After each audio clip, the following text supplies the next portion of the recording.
collègues, veuillez vous asseoir. Please be seated, dear colleagues. Il est là. La séance est reprise. The session is resumed. Mr. Clark, would you please give us the item on our order paper, please?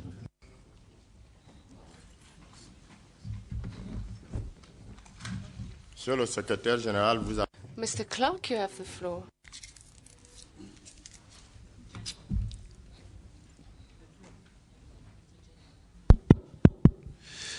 Good afternoon. We now have the presentation and debate on the 2015 report of the Mo Ibrahim Foundation Index of African Governance. Merci beaucoup. Thank you very much. We invite our guest to enter the chamber. Honourable members, in accordance with Rule 38 of the Rules of Procedure, I have the pleasure of inviting into the chamber Madam Abdoulie Janneh, Board Member and Executive Director, African Governments Institutions Liaison of the Mo Ibrahim Foundation, and Ms. Osai Ojigho, SOTU Coordination Coordinator. May they please enter the chamber.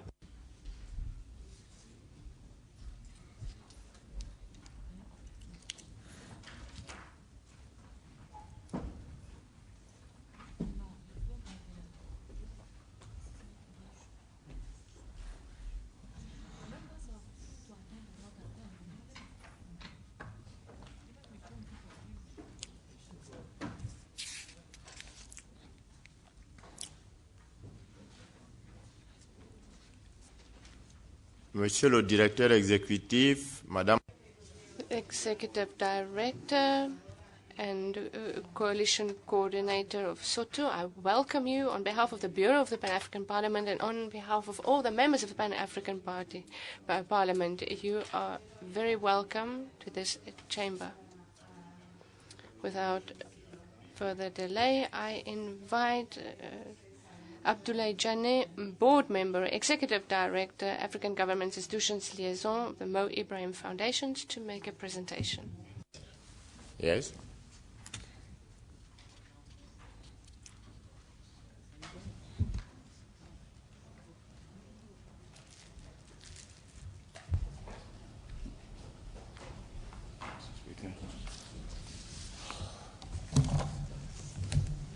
Somebody showed me how to do this. It's on.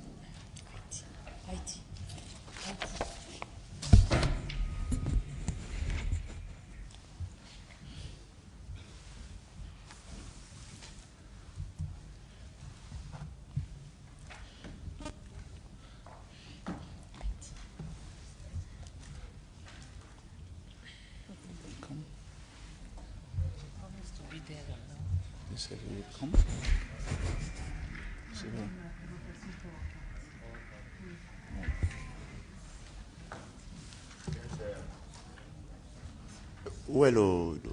Where's the technique? What? ICT.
Chers collègues, nous implorons. Dear colleagues, we'd like to ask you to be patient. We have some technical challenges. And Dr. Abdoulie Janneh is a very good speaker. He could actually have started, but he prefers to wait for the presentation to load. And as you know, man made the machine, but the machine betrayed the man. And now we're waiting for the man.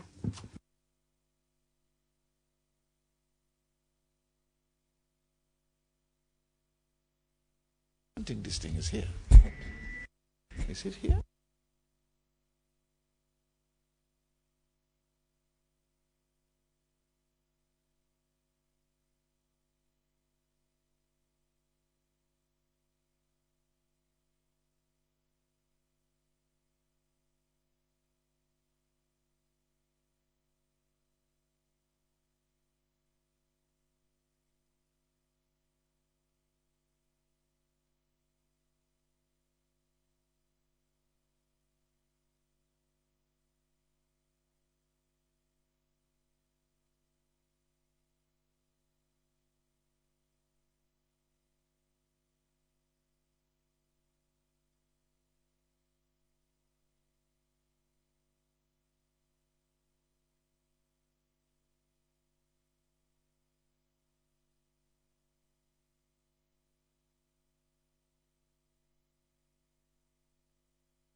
Chers collègues de Djibouti.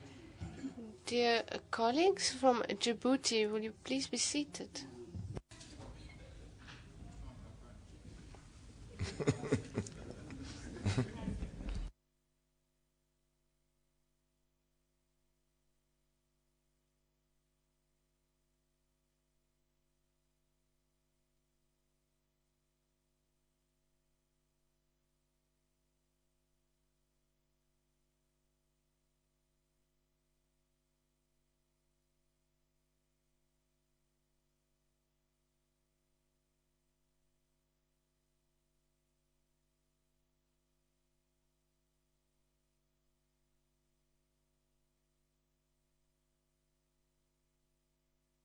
When the IT guys fix it.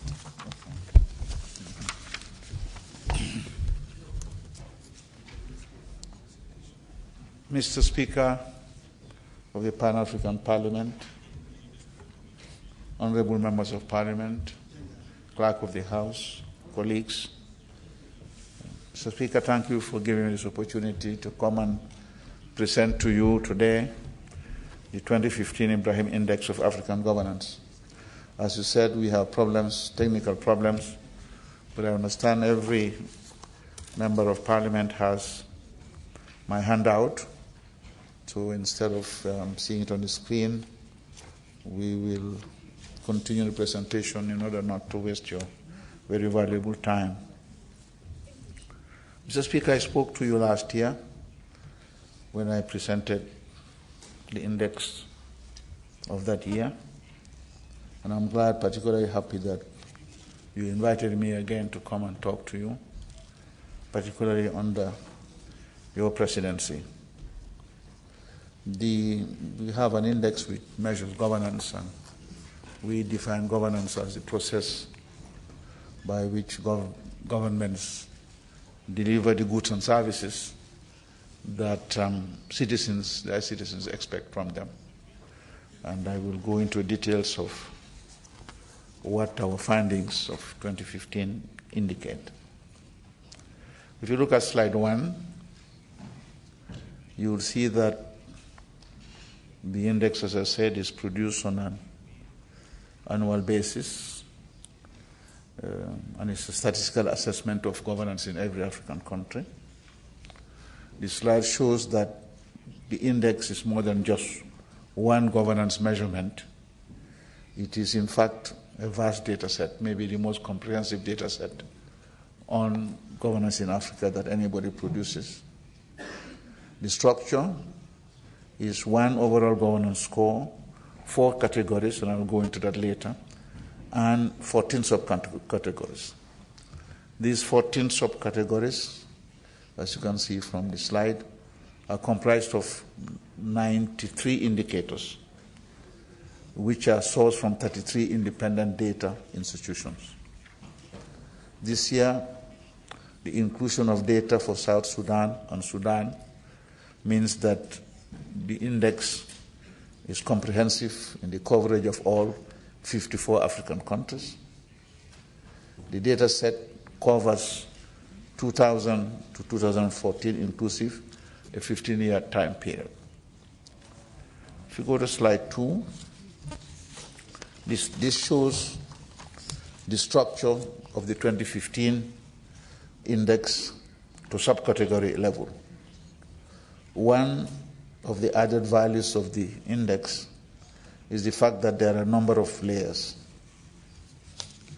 If you go to slide 3 now, this year, the Foundation decided to base index analysis on a 4-year trend from 2011 to 2014 inclusive.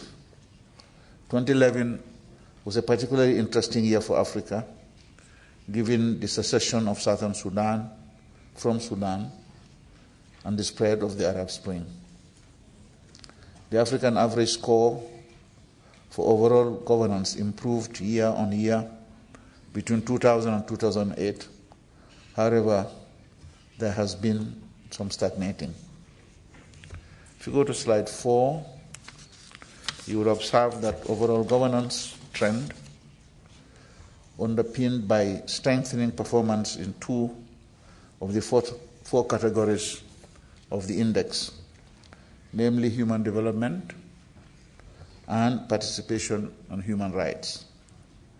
The other 2 categories have shown deterioration: safety and rule of law and the sustainable economic development opportunity.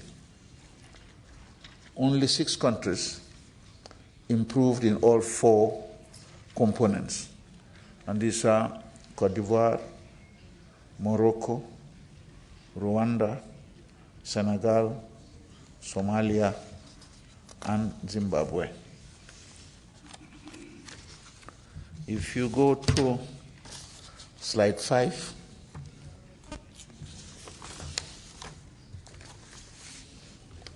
and drill down to the subcategory level, we see that the picture is mixed, with different trends in underlying governance dimensions. The bar chart that you see on your handout shows the average continental trends for each of the subcategories since the year 2011. On the left-hand side, you see that 8 of the 14 subcategories have registered average improvement. And on the far right side, that 6 have declined. Trends range from the largest average improvement in participation to the largest decline in business environment. If you now go to slide 6, if you look at individual category performances, human development is the highest scoring category and the biggest improver since 2011. This is the only governance category in which all of the underlying subcategories have improved over the past 4 years. African average progress in human development is mainly driven by health. Particularly ART provision is the biggest indicator improver in our index. Education, subcategory improvement, driven by progress in 6 of the 7 underlying indicators, is driven by that. However, there have been declines in education system quality indicators since 2011. This indicator assesses how well the education system is meeting the needs of a competitive economy. There are weak results in welfare. The subcategory shows the least improvement in the three human development components. If you go to slide 7, moving on to the second category, which has registered an African average score increase, and that is participation in human rights. Slight general improvement in the category since 2011, which has mainly been driven by improvement in participation.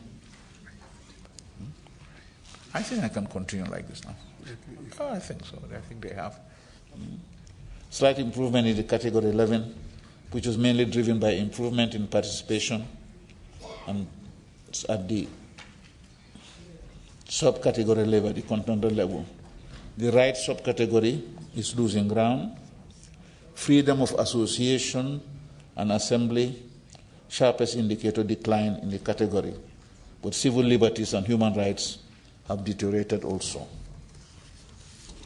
If you now go to slide 8, the first of the two categories to have exhibited decline is safety and rule of law, the second highest scoring category in the index. There has been a slight drop in the low scoring of the accountability indicator. But the category decline is mostly driven by decline in national security subcategory. The two remaining subcategories, rule of law and personal safety, have shown average continental improvements. On slide 9, the fourth category has two characteristics that are notable. Sustainable economic opportunities is the lowest category score in the index and has shown the largest deterioration since 2011. 3 of the 4 underlying subcategories, public management, business environment, and rural sector, have also deteriorated. Business environment has shown the largest subcategory deterioration in the sustainable economic category, and is in fact the largest subcategory decline in the entire Ibrahim Index of African Governance. Business environment has shown year-to-year deterioration since 2011, driven by 2 most deteriorating indicators on the continent over the past 4 years: soundness of banks and custom procedures. Improvement is only observed in the infrastructure subcategory. However, at the indicator level, 3 of the 7 infrastructure indicators have declined since 2011, the most pronounced of which is electricity supply, which we are all aware of. If you go to slide 10,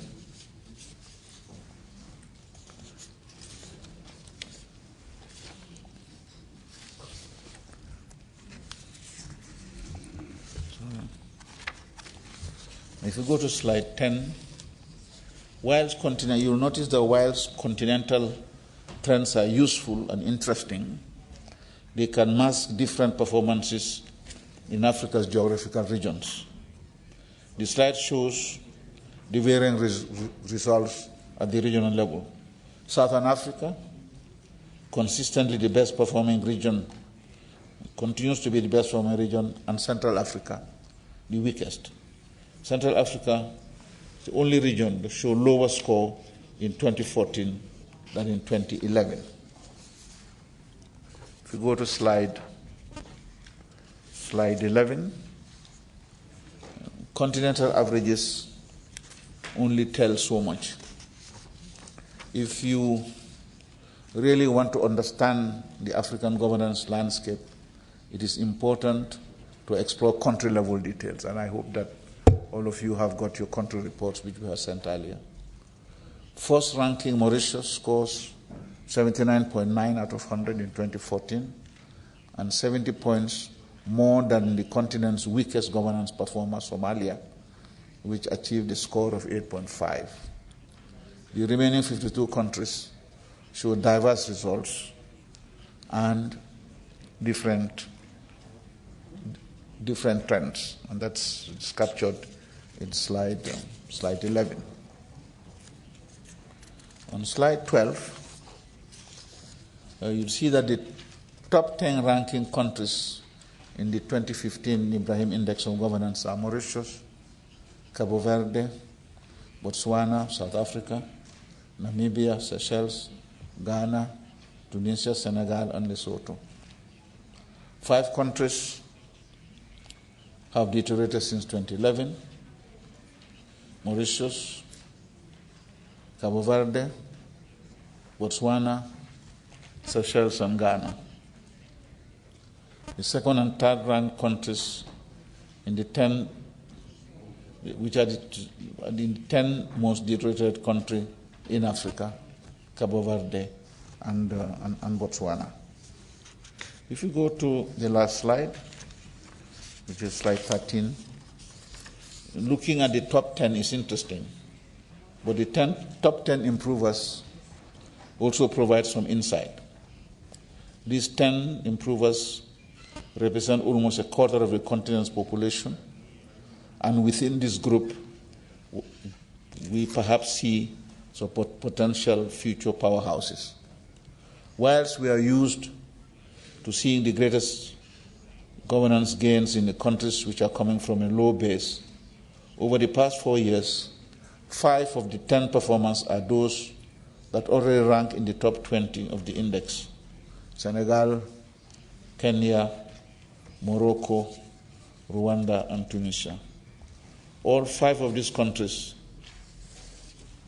have received their highest overall governance score in 2014. Mr. Speaker, this is grosso modo our findings, but let me explain again that we are dealing with 54 countries. We aggregated this data. There is a lot of difference across countries, across indicators, across categories, and across indicators. So it does not capture the totality of the trends at the country level.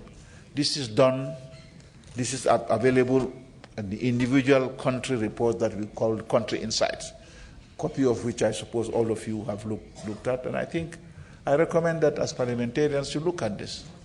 This is the most comprehensive set of data that you will have in individual countries. And this is data that we do not fabricate. We go to 33 data sources, and for each indicator we have at least 3. So there is no one data provider that influences what goes into this report.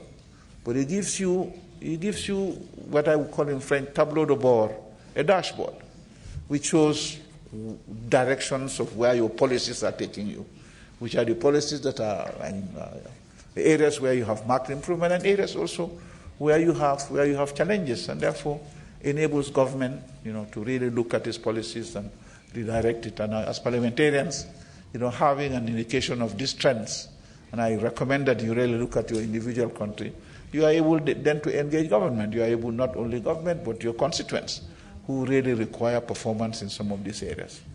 It's been a pleasure presenting this to you. And of course, if you have questions, Mr. Speaker, it will be my pleasure to respond. Thank you very much. Thank you very much.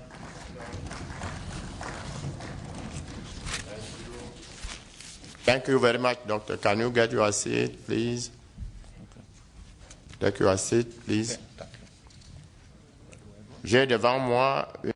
I have in front of me a list of 12 persons. We've got Sultan Ibrahim would like to take the floor from Sudan, Abdullah Razak Said Namdas from Nigeria, Honorable Aid Kasingo from Namibia, Honorable Sekou Fanta Traoré from Mali, Honorable Karim Suleiman from Sudan, Honorable Faisal Debini from Tunisia, Honorable Zakatou Diallo from Guinea-Conakry, Honorable Ali Douala Ali from Sudan, Honorable Santos Vanitas Kalian from South Africa, Honorable Jantou Traoré, Guinea-Conakry, Honorable Ruwamba Warkia from Burkina Faso, and Honorable Ali Ali Bashir Al-Batani from Sudan. So I would like to give the floor to the first honorable from Sudan. You have the floor, sir.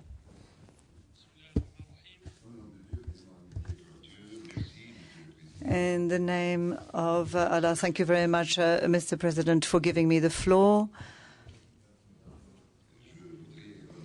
I would like to thank the honourable gentleman, doctor, who's just done the presentation. I think, generally speaking, we can say that we, in our countries in Africa,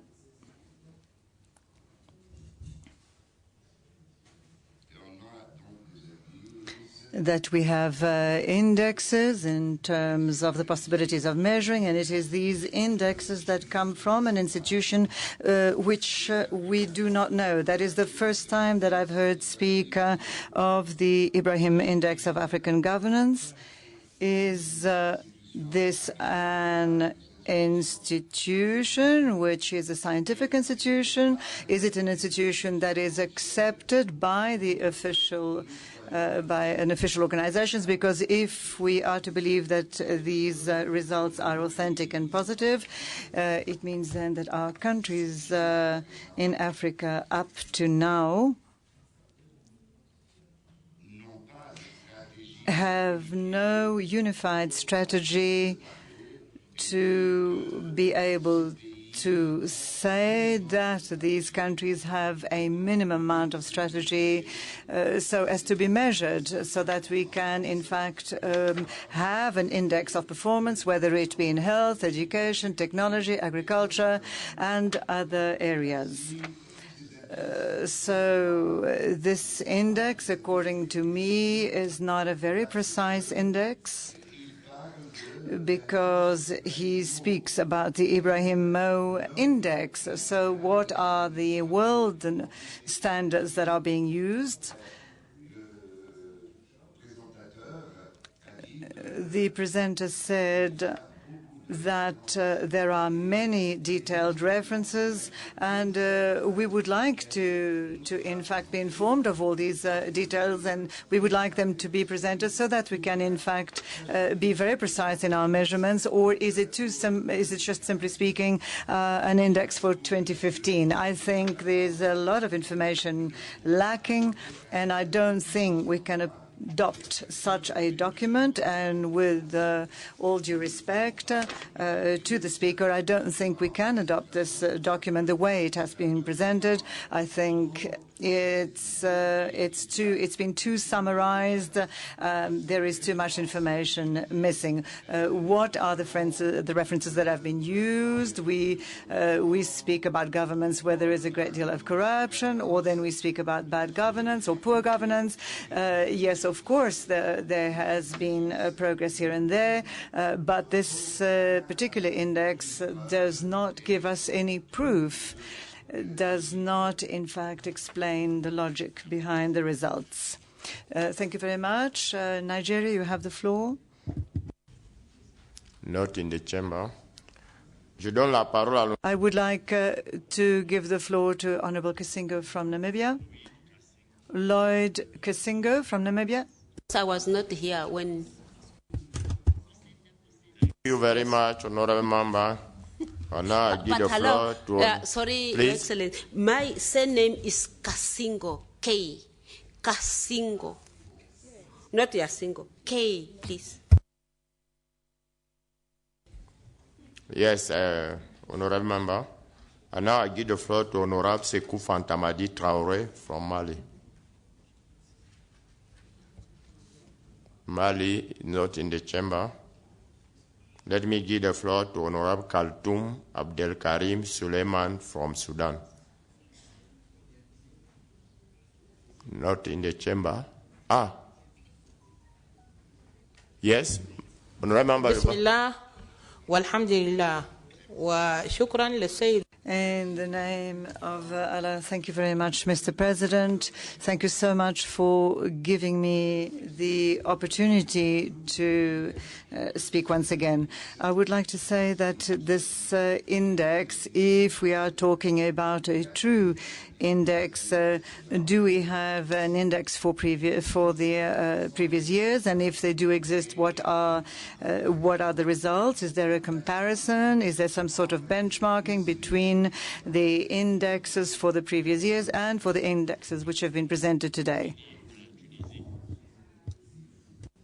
Honorable Faisal, vous avez... Honorable Faisal from Tunisia, you have the floor. Also not... Je donne la parole à Honorable Zalika. I would give the floor to the Honorable Diallo from Guinea-Conakry. Thank you very much, Mr. Chair. Mr. President, I would like to congratulate the speaker who once more has made a brilliant presentation on the Ibrahim Index. We are very used to receiving him here. And truly, I do congratulate him because we have noticed that normally these are very reliable figures. If we speak today about health, for example, he said that, for example, normally the index's results are very right. But when we talk about human rights, he said that, in fact, human performance was, in fact, where we registered most results, the best results, because even in my own country, which unfortunately we had to live through Ebola, there has been an improvement in the health sector. And we, as members of parliament, we certainly exhorted our officials to be able to increase the budget for health so as to be able to be according to the Abuja Declaration, to be in line with this declaration. This, of course, has allowed us then to be able to deal with the resurgence of the Ebola virus. Today, our health system is, in fact, we've seen much better performance. The epidemic is no longer in our country. Of course, the illness still exists, and we must always be prepared should there be a resurgence. And we now have 7 measures that we are taking against Ebola. So we've got the vaccination. What we do is we have a tracing system, and we have now an immunization system in place. And I would like to congratulate the Ibrahim Index, the Ibrahim Foundation, in fact, to have contributed to the well-being of our populations. I would like to give the floor to Sudan, please. In the name of Allah. Thank you very much, Mr. President, for having given me the opportunity to speak. I would like to actually thank the speaker, the Ibrahim Mo Foundation, for the results on African governance. I would like to come back to the general objectives of the Ibrahim Index of African governance, meaning transparent data concerning governance in Africa.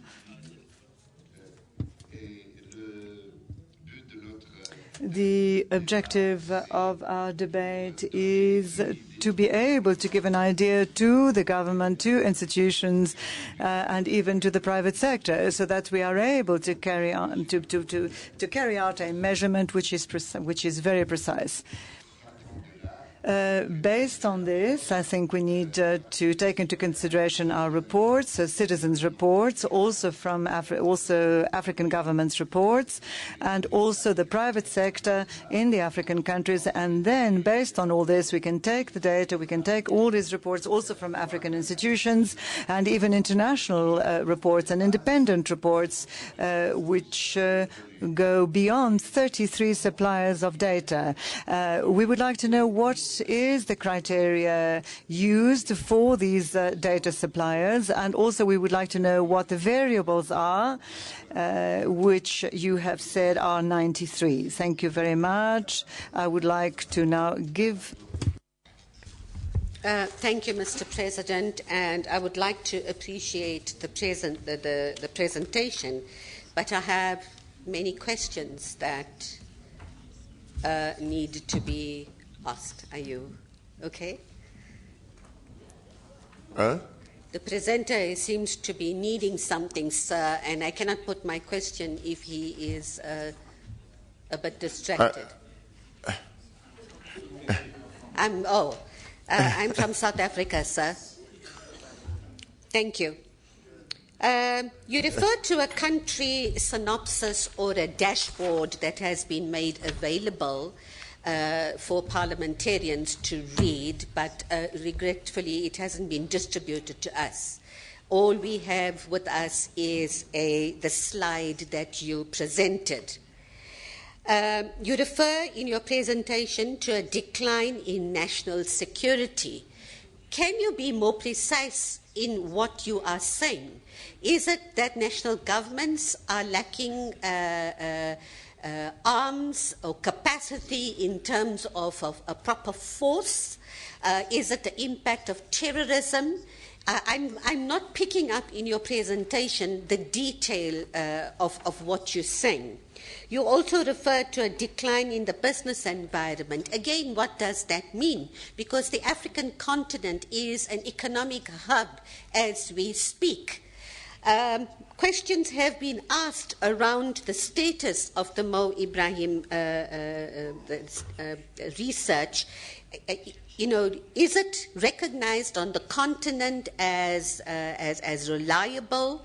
There are huge differences in governance styles.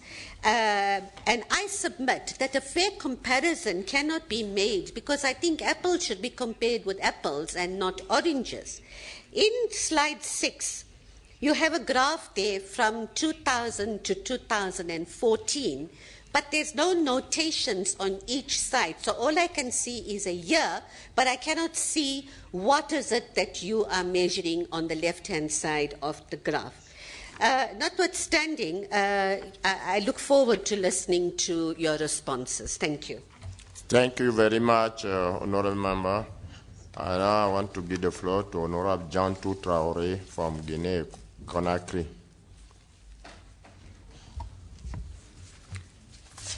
Merci, Monsieur le Thank you very much, Mr. President. I would like to congratulate the presenter for the quality of his presentation, which has really informed us. Based on the first evaluation, the results seem to show a regression in terms of general governance. Could we know the main causes of this regression? And also, what is the name of the last country that, in fact, was the recipient of the prize, Ibrahim, and in which year? I would like to now give the floor to Honorable Warkia from Burkina Faso. Je donne la parole à l'honorable Bachir. I would like to give the floor now to Sudan.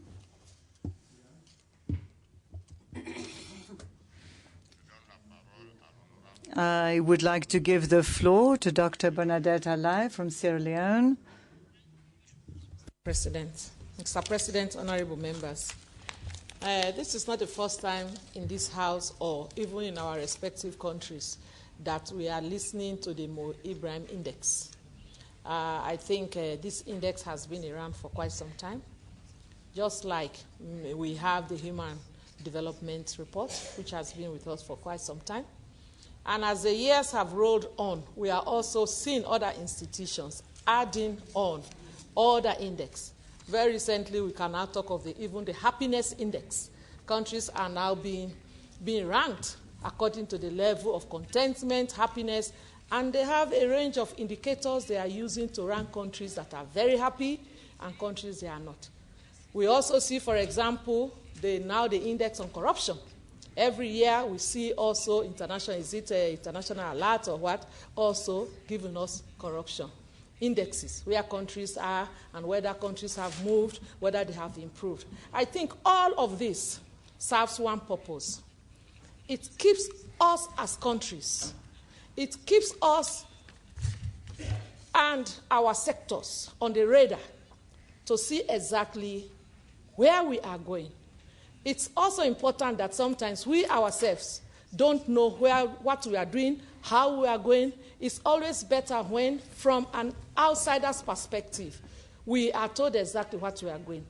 It's just the same as the peer review mechanism, where now countries are also now submitting themselves to peer mechanism, so that from the eye of the outsider, we know what we are doing and what we are not doing.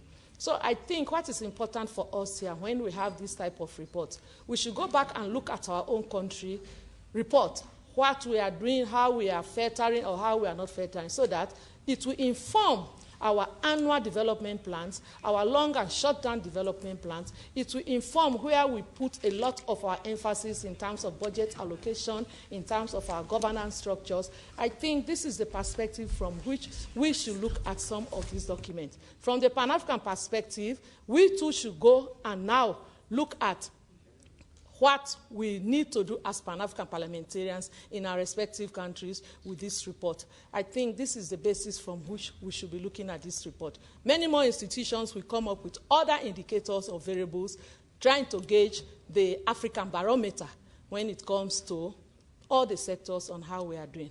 This is my submission. I thank you. Merci beaucoup.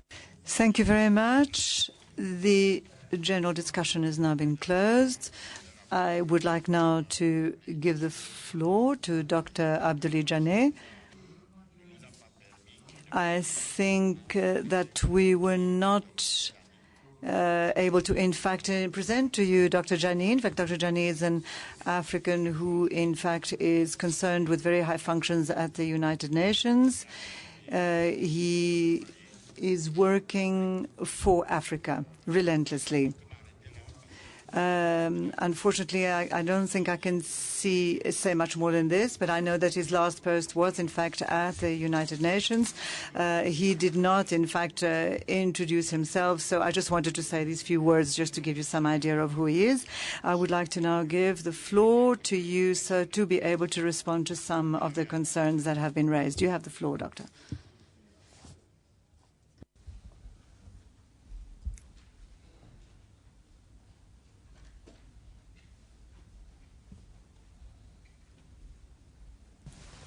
Monsieur le Président, merci. Merci encore une fois. Mr. President, thank you so much. And once more, to allow me to, in fact, do this presentation. Thank you very much for the introduction. And I would just like to say that my last post was, in fact, at Deputy Secretary General and also Executive Secretary of the Committee for Africa, or Commission for Africa, and I was, in fact, there for 8 years. And that is, in fact, how we met one another. And I appreciate our interaction hugely. I'm now, with your permission, going to respond to some questions. Question that came from Sudan, and to say I'm not looking for an adoption of this report. You don't have to adopt this report. I just thought that, this is a scientific study that has been done. Last year I came and presented it to you. This report has been going on since 2008, and increasingly is being recognized as maybe the most comprehensive, credible data that is available, on individual African countries. As I said, we do not produce them. We have 33. If we want to, can we have 50? Yes, we can. We can have 100. But we want to take data for which we have sufficient number of data providers. If you take one country and you have one data provider, it doesn't make any sense. But let me say, data available from the country, and we try to do that. We try to test this validity of some of these things at the country level. So every country that really feels the picture being painted does not reflect the reality, you feel free really to come to the index, to come to this foundation, and we're willing to look at that. But, and again, as I said at the beginning, there are tremendous variations between regions and between individual countries, and which is not possible for me to present here, because then you have 54 African countries. If I want to go into the details of each African country, then we have serious issues. We'll be here the whole day. But I did send individual country reports, and I hope that the clerk would be able to make this available to you so that you could really see the reality of what is taking place in your individual countries. And and this will respond to the question from the MP from South Africa. What I said was, this is the general trend. This is what we found. Maybe this is not applicable to South Africa, and the only way you can know this is to look at the country report for South Africa. Yes. If you don't have it, I will make sure that this is sent to you. That MP, another MP from Sudan, asked whether we have data on previous years. I mean, this is the whole presentation that I made. I'm telling you that we are comparing now for the last 4 years, but if not, we have data going as far back as 2008. I thank the MP from Guinea, and we salute Guinea for the tremendous effort they did in overcoming Ebola. I think it showed the determination and for credible African government in dealing with a challenge which is beyond them. But we are glad that this is really in the past, and we hope that we do not at any one time again suffer from such a pandemic. My sister from Guinea also asked who won the prize. The last prize was won by President Bohamba from Namibia, and we will continue to evaluate. This year we have not announced the prize yet. The prize is not awarded. I'm a board member. The prize is not awarded by the board. There's a prize committee which has 4 Nobel Prize laureates there, including Kofi Annan and Mohamed Adra and others who are there. Matisari, former president of Finland. So a very credible group that looks at performance by a leader who came into power democratically and who left power democratically and who performed well in his or her own country. And so far we have awarded 5 of such prizes. And if you go to our website, you will see who those are. One of them is Festus Mohai of Botswana, and we have President Pires from Cabo Verde. We have President Chizano from Mozambique. So very, very credible African leaders whom we continue to salute and to recognize. I will end up by just saluting the MP from Sierra Leone, who really has maybe expressed it in a way better than I would have done. So what is the whole purpose and objective of this index? It is for you, really, as I said, this was a general presentation, but look at your country insights, and it provides a lot of data which you can then look at and determine, does this make sense to you? Is this valuable? Is this valid? And on the basis of this, you can decide some of those policy directions in which you would want your government to take. It's a dashboard. I said so. It is a dashboard. When you look at it, it's a comprehensive dashboard.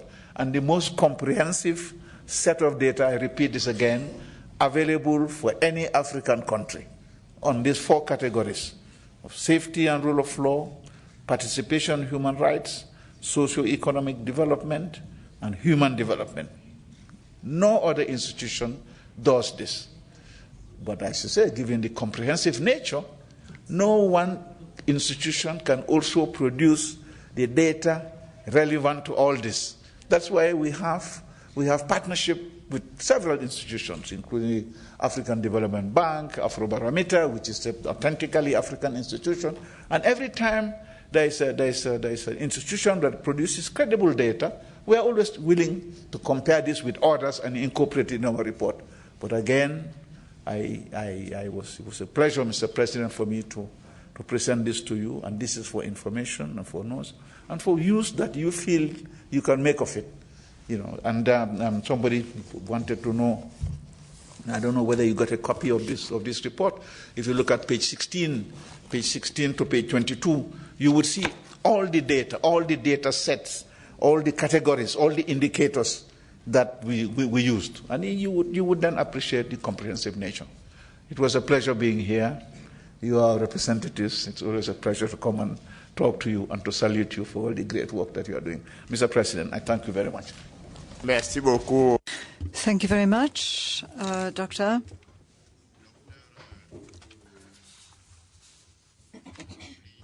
Dr. Abdoulie, you are always welcome at the Pan-African Parliament.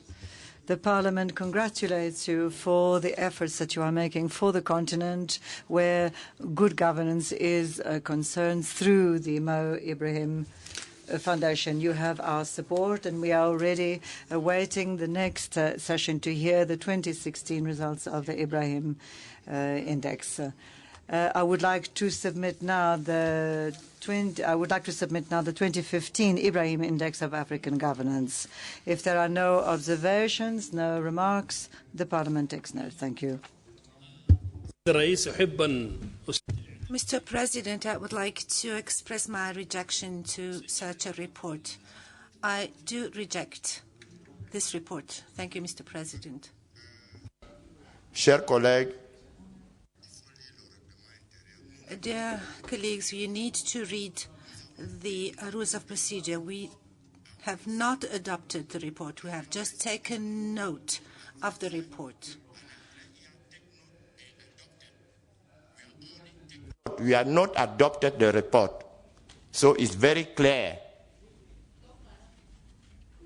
I think it's your opinion. We respect your opinion, but the entire chamber take note for the report. I thank you very much. Monsieur le Secrétaire Général.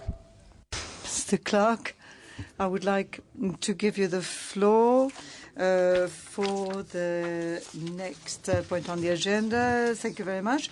Presentation and debate on the State of the Union Coalition Report on the state of compliance with the instruments and norms of the African Union. I invite Ms. Osai Ojigho, who is the SOTU Coalition Coordinator, to make a presentation. Ms. You have the floor, please. Will you introduce yourself? You have the floor. Thank you.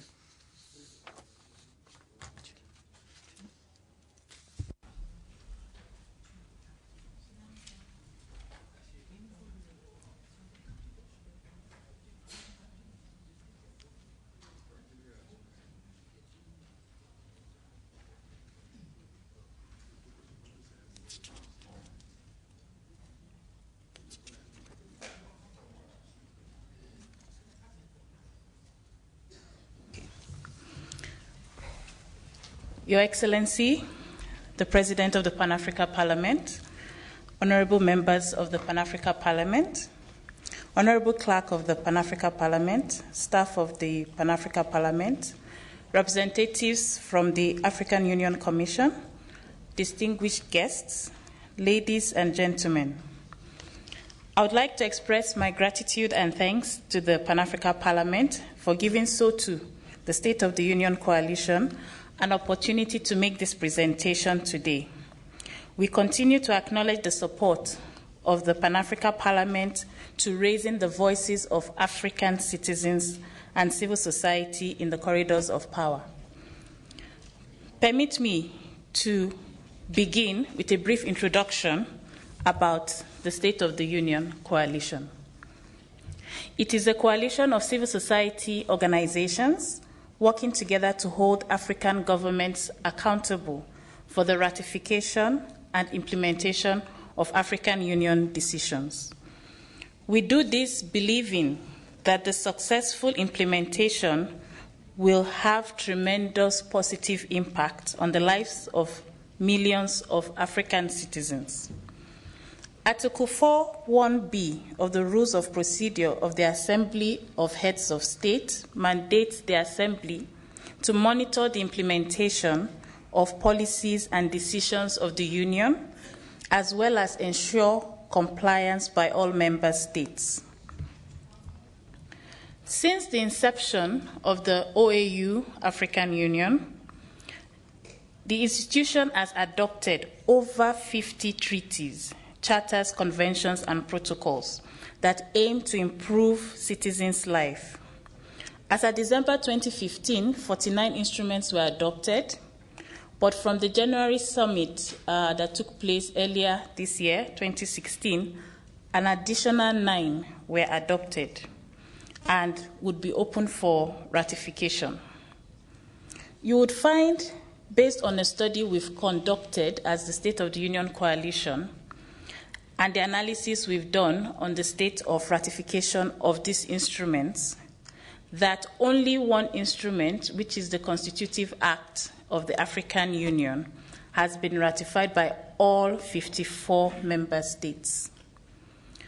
This is closely followed by the African Charter on Human and People's Rights, which has 53 ratifications. The only country that is yet to ratify this is South Sudan, although it has signed the charter, but it has not yet ratified. Following closely is the treaty establishing the African Economic Community. So in terms of treaties and conventions that have a minimum of 40 ratifications, we have only 11 out of these 49 instruments that have gotten that number. Then we come to the least ratified instruments. We discovered that even though an instrument like the Agreement for the Establishment of the African Risk Capacity Agency was adopted in 2012, no country has yet ratified the instrument. And looking at the current status, you would find even the revised protocol on the Pan-African Parliament as well has only yet received one ratification from Mali, even though it was adopted in 2014. So we find that on one hand, you have a number of instruments that have been fully ratified, and they are close to universal ratification. But on the other hand, there are a number of instruments that have not really gotten even the light of day, although most of them tend to be instruments that were adopted early on since the inception of the African Union. What does this tell us? It tells us that there's a discrepancy amongst the level of ratification with African countries. You would find on the column being shown over there, most ratifying states with Mali, 38, Congo, 34, Niger, 34, Rwanda, 31, Gabon, 31, Ethiopia, 31 as well, Togo, Libya, and Burkina Faso, 29 and 28 respectively. The next column has the least ratifying states, and South Sudan has only 3.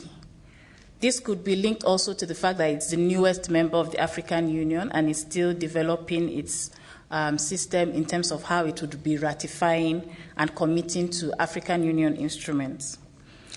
Followed by Sao Tome and Principe at 4, then Somalia, Eritrea, Cape Verde, Democratic Republic of Congo, Central African Republic, Botswana, and Djibouti.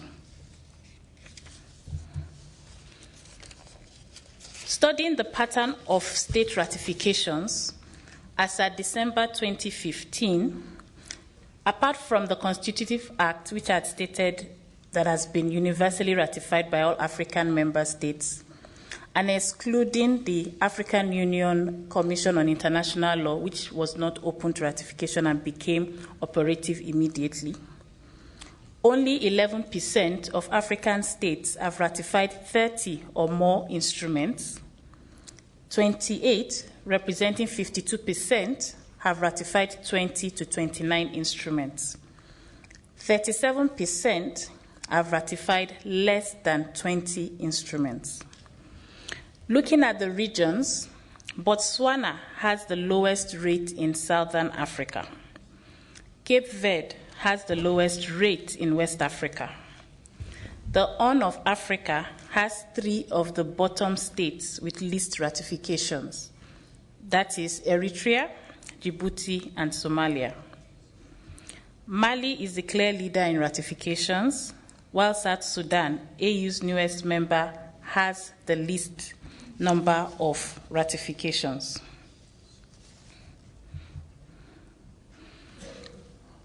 We then looked at the percentage of change in 1 year, because this is a study covering since the inception, 1963 to 2015, and we decided, based on the ratification levels, which seem to have dwindled since the inception of the AU, what is the possibility, the probability that we would get more ratifications in the coming years.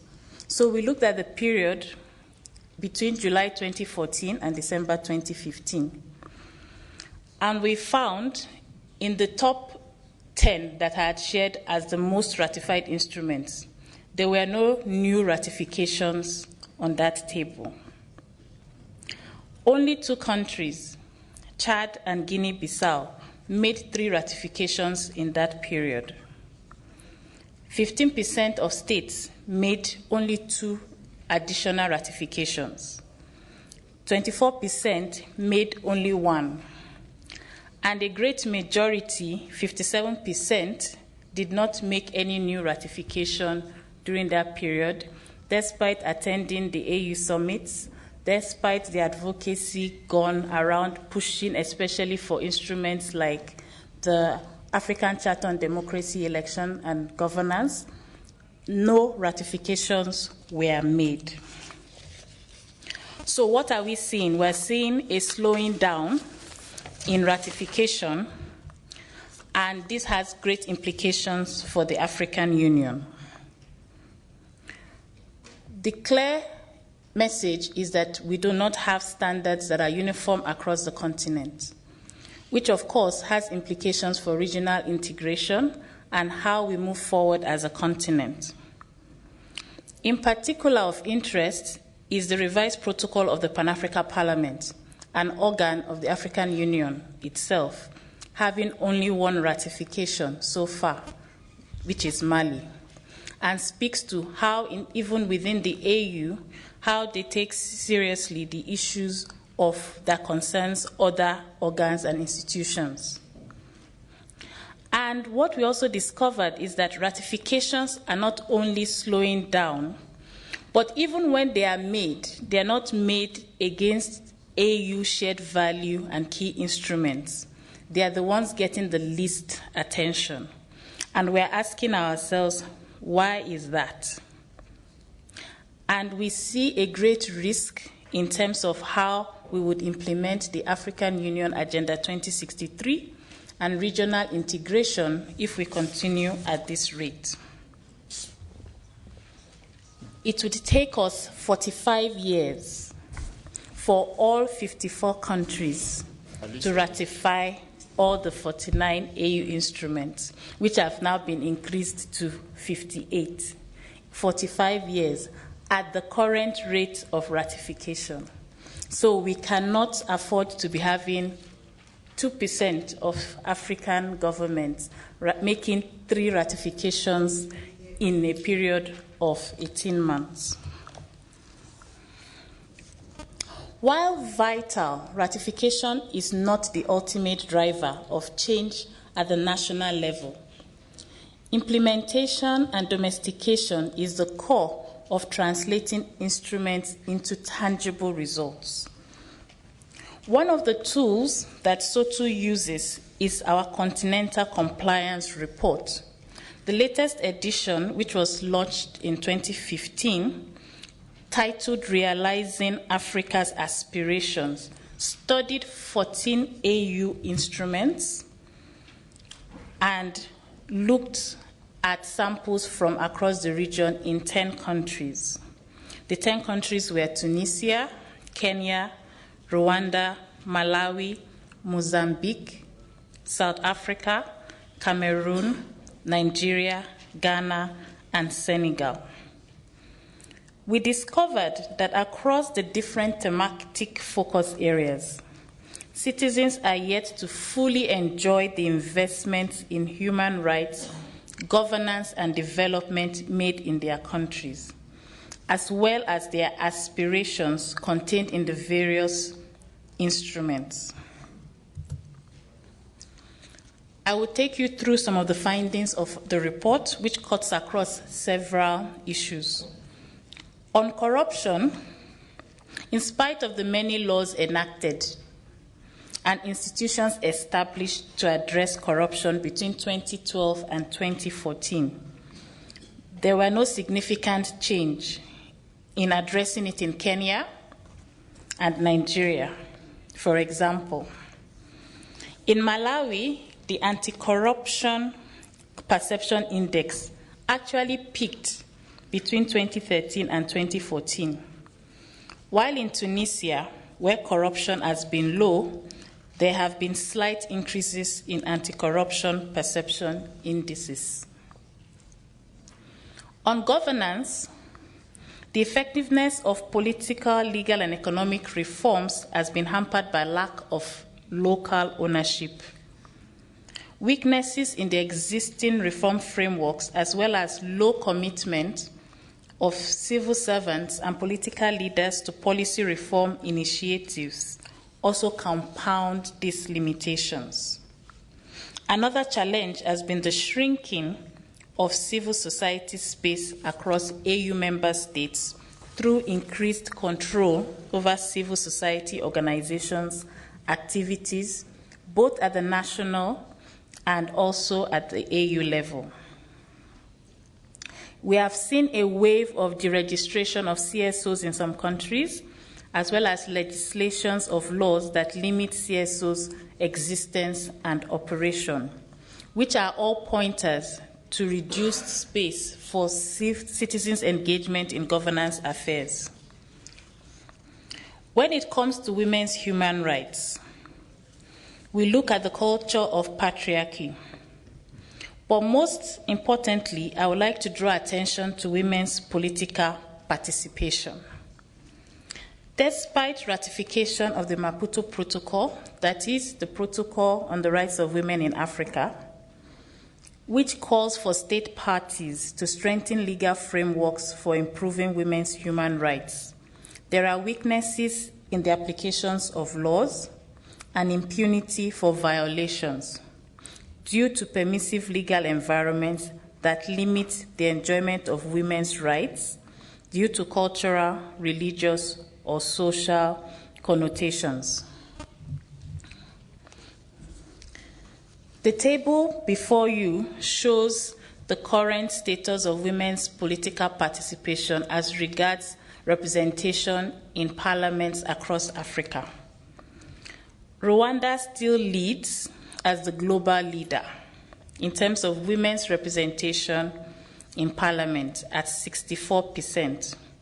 But majority of African states are still struggling to meet minimum gender balance in decision-making and leadership.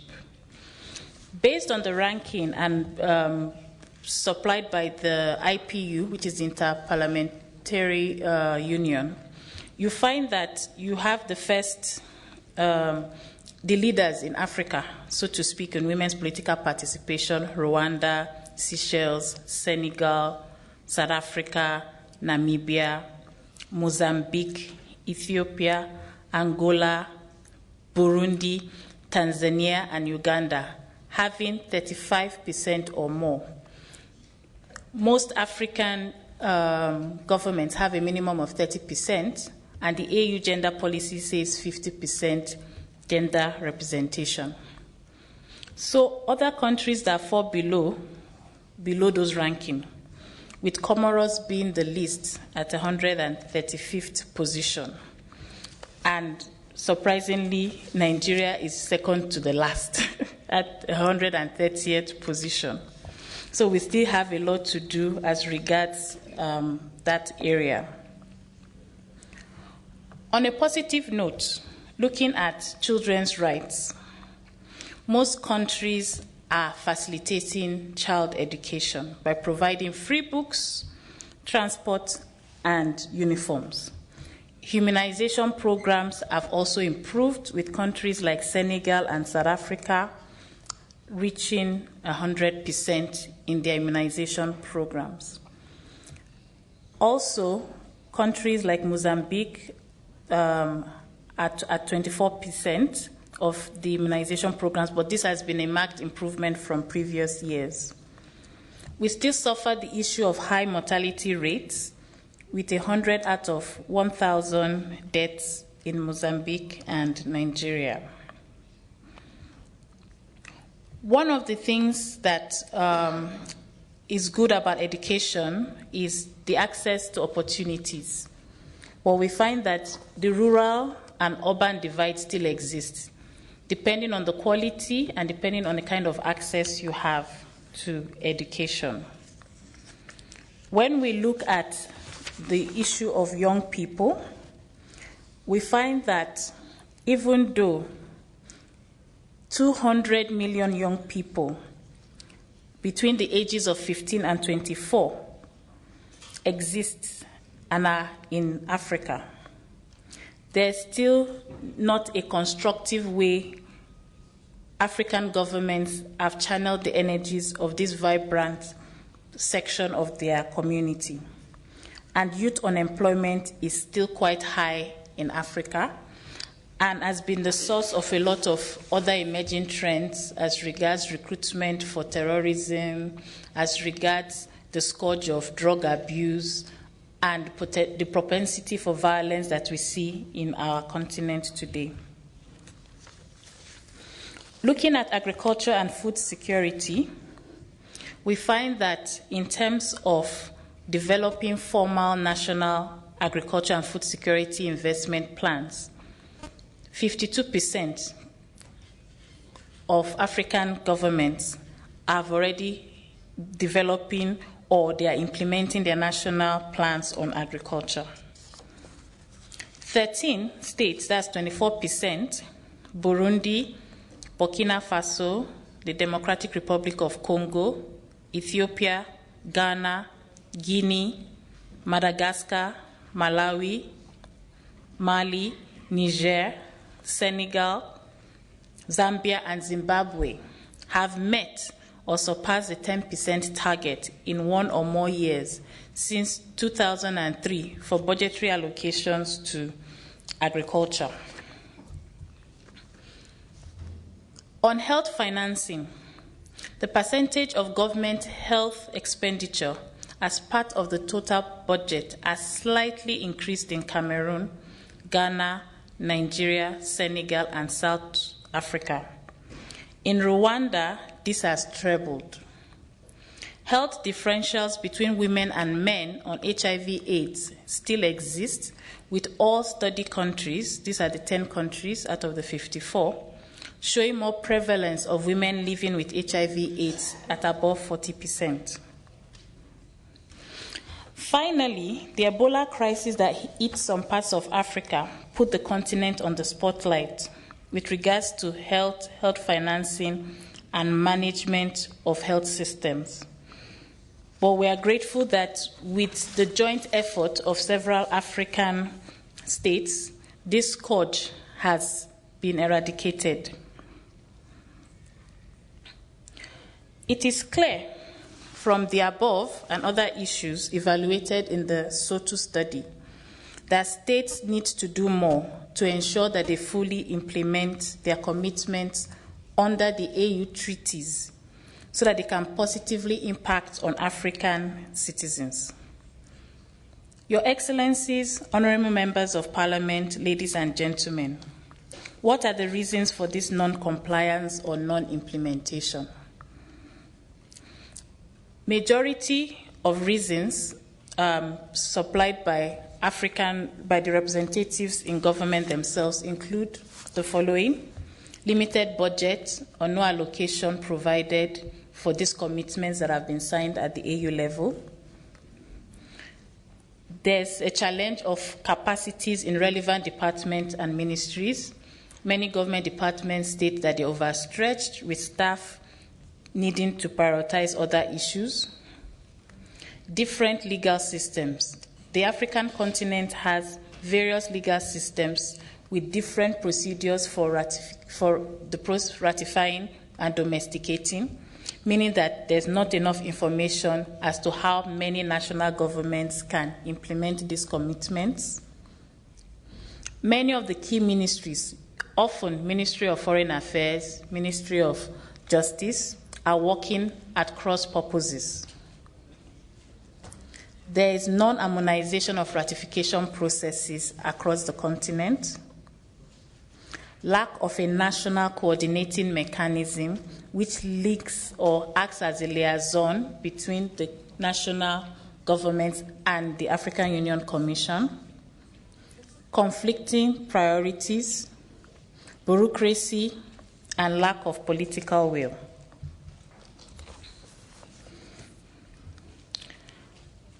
Our recommendations are as follows. We need better coordination between the African Union Commission and the states themselves. This could involve improving on communication or on plans of working. Secondly, establishment of national monitoring mechanisms should be high on the agenda because that is the only way that the African Union can also monitor what is going on at the national level. Already, we know that within the Office of the Legal Counsel at the AUC, there are already attempts to form the national sectorial committees that would feed back into the mechanism for ensuring compliance. 3 is strengthening the role of Pan-African Parliament itself. This morning, we had the opportunity of listening to the presentations and also the fact that until the Pan-African Parliament has legislative powers, its influence are limited in terms of pushing for compliance of these AU instruments and standards. Finally, improved communication, not only between the AU organs, the AUC and states, but also with civil society in terms of what are the issues we need to be working more together to push for change. As SOTU, we're doing a number of initiatives and closely monitoring processes for strengthening states' compliance and implementation. We've currently finalized a research on the legal analysis and policy analysis of the revised Pan-African Parliament Protocol, which findings we shall be presenting at a later date to the PAP, but also to the larger community. We are concluding a study on mechanisms for promoting compliance with African Union and SADC treaties and policy frameworks. In addition to that, we are developing a model national mechanism for monitoring compliance and implementation as a suggestion of what works in other areas and trying to create an African solution to an African issue. This model, while at the draft stage, I'm happy to present, we hope would be able to speak to this sort of framework where you have regional authorities communicating with the treaty monitoring body and how other stakeholders fit into that structure, and how the national coordinating authority will now deal with the line ministries in order to limit the issues of conflict, prioritization, and ministries working at cross purposes. Because one of the things we discovered that depending on each country, the department or the government ministry responsible for a particular instrument differs. So, for example, if you are talking on the African Court, the protocol establishing the African Court on Human and People's Rights, and you look at Tanzania, they look at the Ministry of Justice. But in another country, they look at the Ministry of Foreign Affairs. So how do we ensure this coordination and that the channel for technical assistance works? Let me close, Your Excellencies, by highlighting that every one of us has the duty, responsibility to share this knowledge with our families, which is the smallest governance structure that we all belong to, our communities, our regions. We can learn from the challenges and seek to engage more effectively our governments to fully implement these AU instruments and norms as they directly or indirectly impact on the quality and standard of the lives of the people. It is our hope and desire that as a Pan-African Parliament, the People's Parliament, that you actively invigorate the governance space with the aim of pursuing compliance to AU treaties and contribute to making Africa a prosperous continent with empowered citizens. I thank you for your kind attention. Merci beaucoup. Thank you very much indeed. Dear colleagues, you've listened with close attention the presentation of Miss Osai Ojigho. This presentation speaks to the problems that we're witnessing here. That is the problem of ratification that is in line with what has been just presented to us. Some might think that this is a weak point from the Bureau or the parliamentarians, but you can realize that out of more than 50 legal instruments since the OAU to the AU, only some instruments have been ratified so far. This presentation calls upon our attention all to work on ourselves to make sure that we have all the ratifications. And as I said earlier on, when you attend the assembly, AU assemblies, you have the impression that nobody would like to hear about the Malabo Protocol. And then other treaties are adopted without taking stock of the ratification of the previous ones that already exist. So let me assure you, Madam, and tell you that here the responsibility for ratification, our ratifications, if we want to attain it, we have to, it behoves to all of us. Each of us should go home and try to push for the ratification of this instrument. We wish to have much more instruments being ratified, but let's start by ours first, our revised protocol, for us to move further. So far, we have only 10 signatures, 3 ratifications, which means that we've made quite progress compared to other instruments that have not even been ratified or signed. So let's make more efforts to make sure that all the required ratifications take place and that we work for the benefit of Africa. I have a list of 8 speakers. First, Abdourazak Saad from Nigeria, Honorable Ernesto Molato from Angola, Honorable Claude Didi, Commander from Sierra Leone, Honorable Sekou Fontamadi Traoré from Mali, Honorable Zalikatu Diallo from Guinea-Conakry, Honorable Loïd Kassingo from Namibia, Honorable Romamba Warke from Burkina Faso,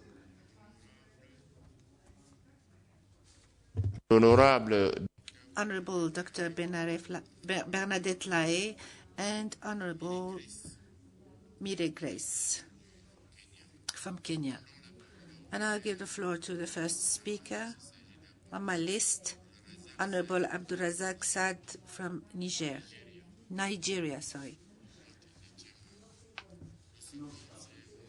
Honorable Ernesto Morato from Angola.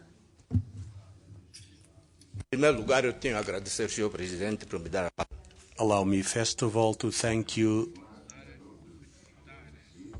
and also to commend the presenter who submitted a lot of relevant information which will help us to implement certain actions regarding African Union instruments, and in particular that of the Pan-African Parliament. Our conclusion is that all information and issues are cross-cutting since our first to the fourth parliamentary session. All we need is the political will on the side of our leaders in order for us to attain this process. Notwithstanding the number of ratified instruments, whatever the number of unratified documents are there, they express a lack of political will, and as such, we should not accept excuses like lack of funds or lack of skills in order to take forward this work.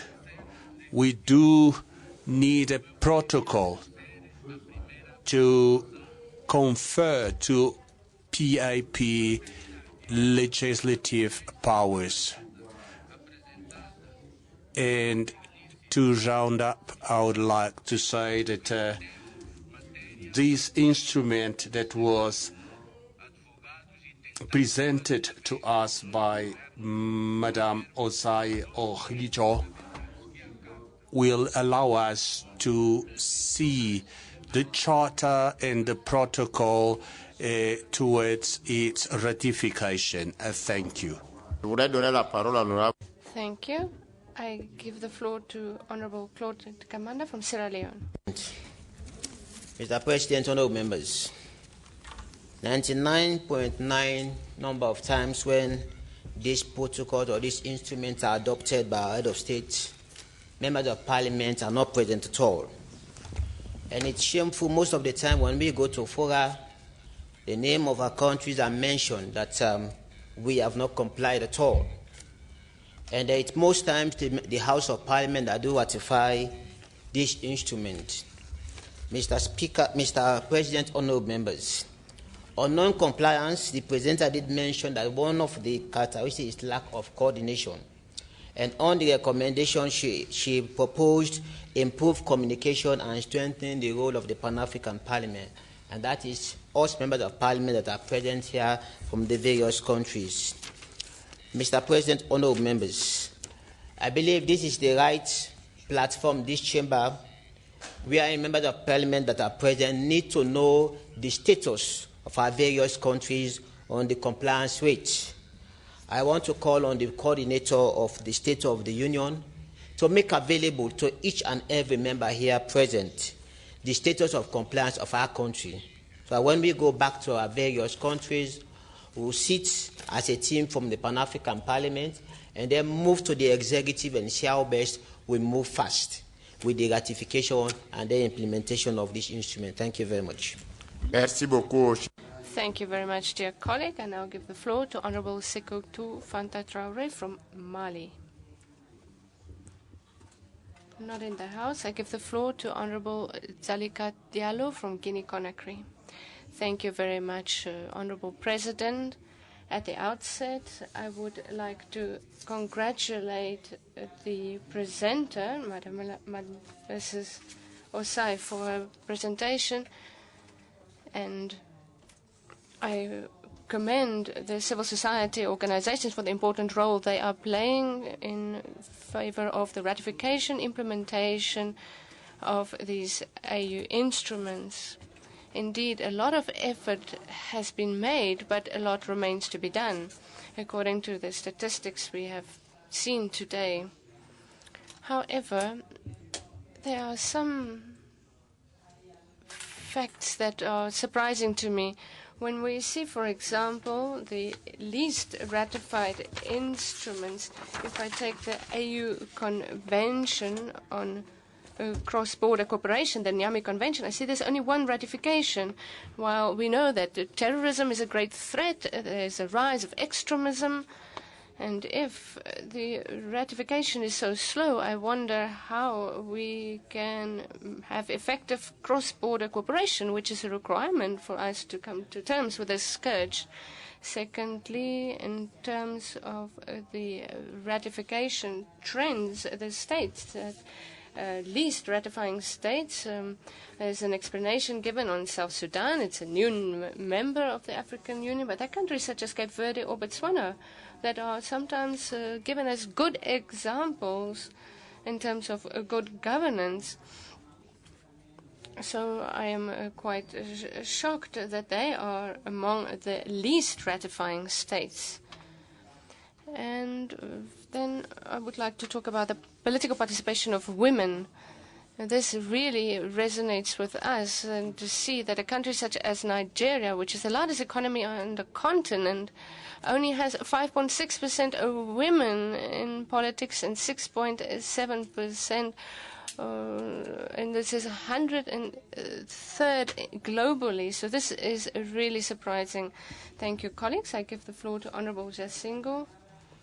Honorable Kasingo from Namibia.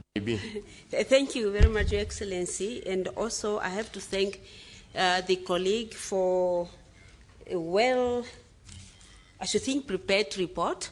But just like my colleague from Mali, when you have this report, you are looking through as to whether your country is also reported in. I am from the tiny country, the Republic of Namibia. In all her report, Namibia was not mentioned. We are young, we seem to do good, and if I'm not mistaken, we are one of those people who are embarking upon ratifications of the AU protocol, apart from the PP, but I will ensure that come next year, Namibia will be one of those. Even this pattern of the ratifications, you have got the most ratifying state, the least. I would like to have at least the middle one. Maybe Namibia is also one of the middle one. Namibia seems also to do well in terms of the children's right. The convention, the Continental Convention we ratify, and also the local law.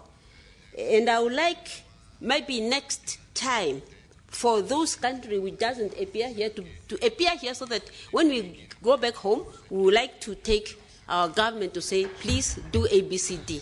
Otherwise, I have to thank the presenter. It's a good report. Thank you. Merci beaucoup. Thank you very much, dear colleague. And I'll give the floor to Honorable Wamba Warkaya from Burkina Faso. I give the floor to Honorable Dr. Bernadette Lahai from Sierra Leone. Very much, Mr. President. Mr. President, I'm not surprised that these two presentations have been put together, because they actually speak to the same thing. They are telling us about the state of affairs in Africa with regards to either the protocols, the agreements that we sign, or the different sectors, as has been espoused in the Mo Ibrahim presentation. I want to thank my sister for this presentation. What I would like to say is that one of the reasons why maybe we don't see the speed with which the African protocol is being ratified, and that also really pertains also to the UN Convention, protocols and agreements.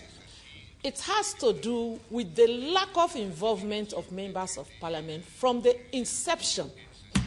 I have happened to have sat in many UN meetings where negotiations are taking place on important texts, and you hardly find among the government delegations members of parliament. You hardly find them.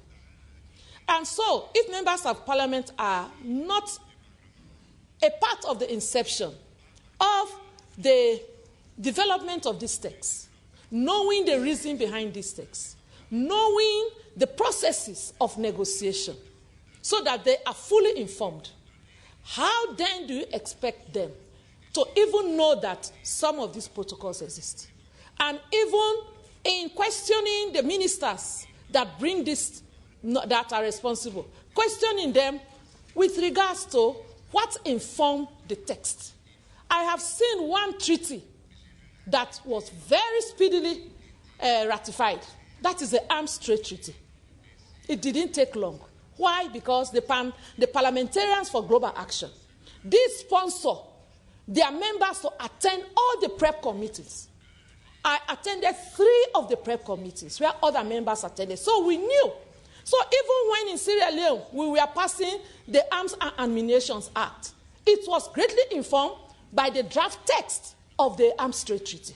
Because I sat there, I knew the arguments, I knew what was good, and I had to compare the content of the text to that of the the arms and ammunition bill that came to Parliament. So maybe what we should really move on is, let us force our countries, our government, to involve members of Parliament in their delegations when these texts are being initiated and developed. Thank you very much. Now you give the floor to Honorable Millie Grace, du Kenya. Thank you, Mr. President, for giving me the opportunity. And I want to thank the presenter from SOTU and Mohammed Foundation for the excellent presentations. And Mr. President, I would suggest that maybe in future, if we can have every session a State of the Union address, because it actually answers to the work that we're doing here. In the past, I've done a lot of work on ratification and implementation of treaties, including supporting and sponsoring a law in Kenya that has now become a bill that has now become law, the Treaty Making and Ratification Act, that has ensured greater role for members of Parliament in the ratification of treaties. Once the executive initiates the process, it is then passed by the Parliament of Kenya. However, one of the things that I've seen that is pretty unique is that as much as the African countries do not want the involvement of the West in their business, but when it comes to the issue of ratification of treaties, we are only happy ratifying treaties that come from the UN, but not from the AU. We have absolutely no faith in our own systems, which is really a tragedy, except when it perhaps serves very selfish country interests. I have seen when Africa is minded in doing something, it can do it and in a record time. When Kenya wanted to pull out of the ICC within record time, we were able to get the support of many African countries to get Kenya to threaten to move out of the ICC. If we could move with the same vigor in ratifying even treaties that affect us and help us to develop, then Africa would change. The unfortunate thing, though, is that Africa behaves like a child with a stunted growth, blaming every neighbor for developing kwashiorkor and all other regressive diseases. It is time we owned up. We may have come from a negative past, but it is time we owned up as a continent that our future is in our hands, our destiny is in our hands, and stop blaming everybody even for the smallest things. What it entails in ratifying treaties is very simple. And I would want to encourage countries, and even us as leaders, there are many people here who are seeking bigger offices, people who are seeking to be presidents, others who have become ministers. When you find yourself in positions of authority in your country, please have the spirit of Pan-Africanism in you and move and forge with Africa ahead. I'd want to talk to the issue of participation of women. It is very saddening that I and one of my colleagues were not able to come for the whole of last week because we were waiting to vote on a very critical constitutional amendment bill. Would I request just 1 minute? 1 minute. With indulgence. Thank you. We were waiting to vote on a very critical constitutional amendment bill that would have seen the increase of the number of women from, I think, a paltry 15% to 30%, and patriarchy played yet again, and we were defeated. So yes, we lost twice. We didn't come for the whole of last week and we lost, but it does not end. We will still fight, and we will make sure that we increase the number of women in the Kenyan parliament. Thank you. Thank you very much. And now I give the floor to Honorable Tibini Faisal from Tunisia. In the name of God, compassionate and merciful, this is a very important report, and it shows the important role the parliamentarians have to play when the parliament will have legislative powers. The parliament is the legal and the unique representative of the people. Let us take the example of the Tunisian parliament. We have 12 parties represented in the party and 4 parties that are part of the ruling part of governance. And we see that if we do not give the Pan-African Parliament legislative powers, we cannot expect anything. And I hope that I'm not excessively pessimistic, but we cannot expect anything for the future of Africans, and we must be candid with one another. Most of the governments in Africa are designated by foreign powers, and if the foreign powers are not satisfied with the governments, they can never be in power. So I am convinced that this is a critical struggle, an existential struggle for the parliament. If the parliament doesn't have legislative powers, it will continue to be toothless.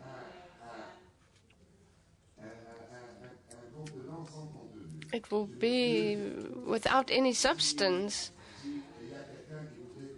So if anyone wants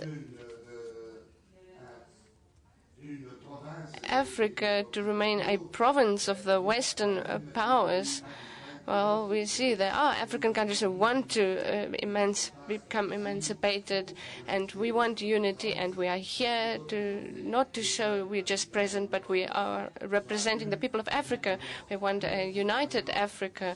We want this parliament to be on an equal footing with the European Parliament.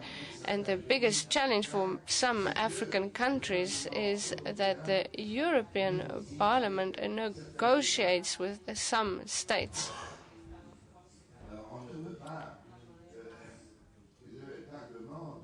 The Parliament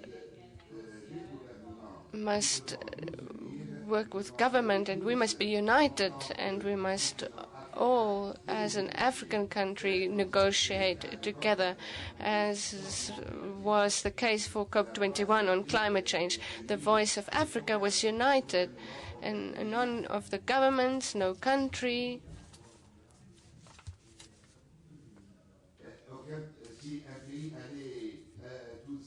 went alone for the negotiations. I see that if we want to negotiate alone, there is no possibility that we will gain. We know he will negotiate for our parliament to be united, and unity can be our strength. And indeed,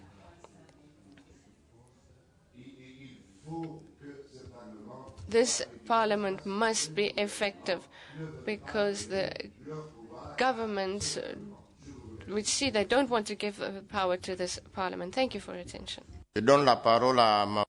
I give the floor to Ms. Osai to respond to the questions raised.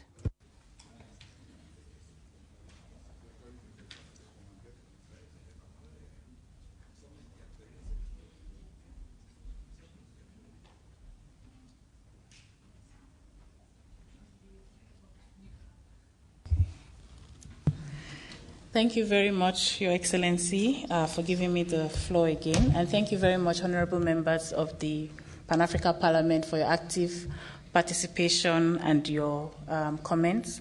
Most of the responses were general comments, and I thank you all for this. I just want to highlight a few of the issues that were raised around some of the countries being absent, and also how we would get this data across to you. So on the issue of the status of compliance, yes, we have for all the 54 countries, and we can share the data set in Excel to the Secretariat, and I'm sure they would find the best means of ensuring you have a copy before you leave, and then you can use that to make the analysis. Also, we have a tool called the Table of Ratification. We have it in PDF, which I can also make available, which can be printed for you to take along. And then we are planning a more larger table ahead of the summit, which would be laminated and also available in the 4 official languages of the AU. On the discrepancy between ratification and the status of development in countries like Cape Verde and Botswana was also something we discovered in the research, because you have a country like Cape Verde who is considered a middle-income country and has achieved certain developmental indices, but has only ratified 9 of the African Union instruments.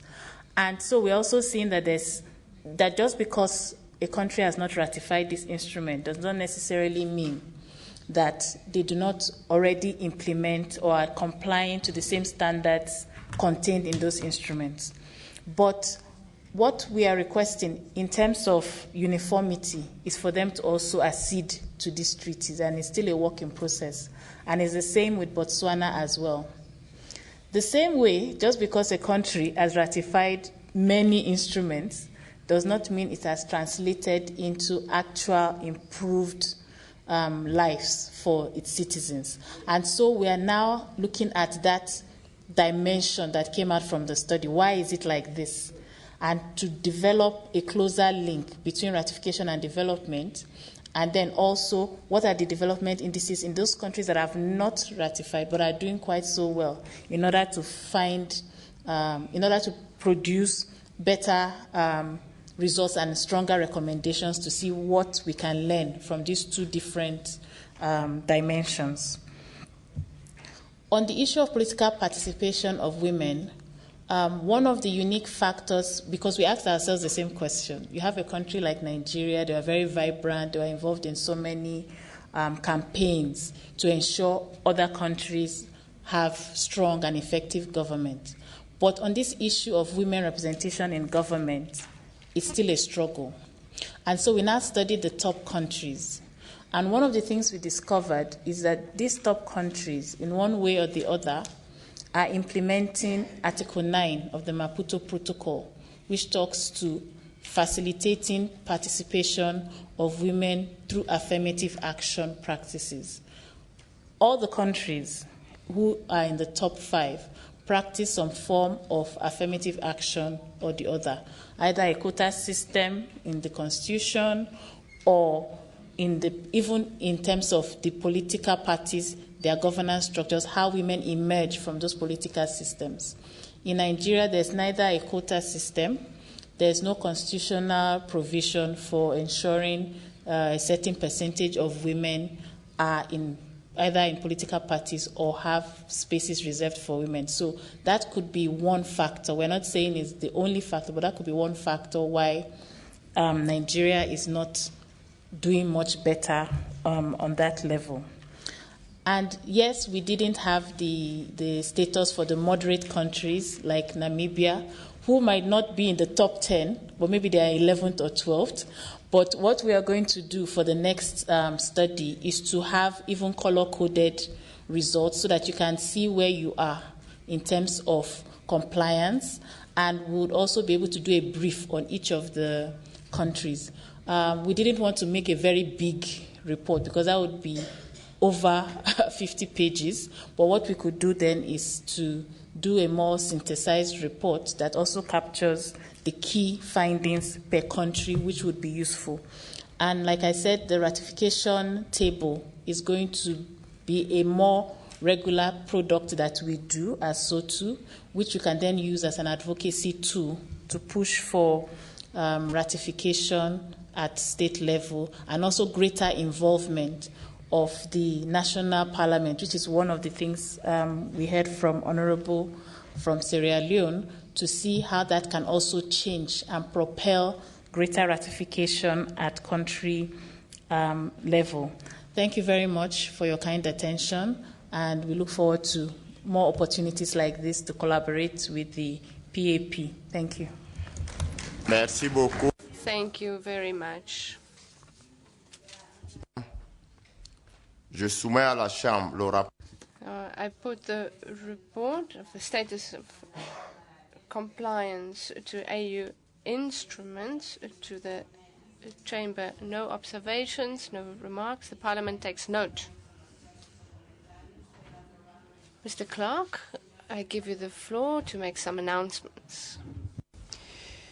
Conformément aux In accordance with sub-rule 3 and 4 of rule 37 of the provisional rules of procedure, the program for Tuesday is modified as such. From 9 to 12, there will be an election of the vice president representing the East African region, followed by the election of the chairperson of the Caucus on Youth. And from 2:30 to 6 p.m., a presentation and debate on the AU budget for 2017. The Regional Caucus of East Africa submitted the following candidates for the position of Vice President of the Pan-African Parliament representing the East African region. Honorable Safia Elmi Jibril from Djibouti, Honorable Shal Majak Ali from South Sudan. At the end of the morning plenary, the following committees will meet. The Committee on Education, Culture, Tourism and Natural Resources, and the Permanent Committee on Audit and Public Accounts, as well as Committee on Education. That would be Committee on Education will be in room 5 and CAPA in room 4. The last announcement is on the chairperson of the Southern Region Caucus. Invite all the parliamentarians to join them at 6 o'clock in Adaga, Southern Africa.